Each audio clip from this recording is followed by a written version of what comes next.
often asked why we achieve cost savings that nobody can achieve in the marketplace. So we give examples, case studies, or even with our clients, we come back and we're showing them the savings and what we've identified. And they often ask us, like, how are you getting to the savings? We just had a review. Our GPO just looked at this, or we just did this contract.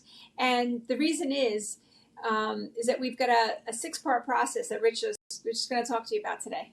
Right, and it really, like you said, the process, and we've been from a business standpoint, 22 years, you've developed processes internally as well as externally when engaging with clients and with vendors.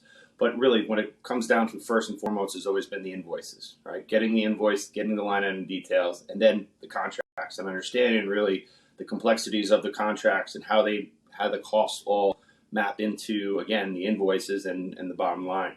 And then as far as the benchmarking, so we see a lot of, we come in with other organizations and we see what they do and how, and a lot of them get stuck where they immediately go to benchmarking. So they miss the process of the deep contract reviews as well as the invoicing. But, our step is let's do these first and then we do the benchmarking, right? Then it's once we do the benchmarking, we put together the complete report. We look at who needs to be engaged from the front end users to the executive leaders. And then finally, a cost analysis and a strategy is put together. We do as well do a lot of the front end negotiations, and sometimes we do and support on the back end. But we put the steps together. We work with the stakeholders. We work with the leadership within the organization to make sure that it's everybody's on the same page. And then obviously negotiations are done, contracts put in place, and I think a large piece of the issues in our industry now is that once that contract's put in, you would forget about it because it's usually a 3 or 5 year deal. We'll look at it in 2.5 years.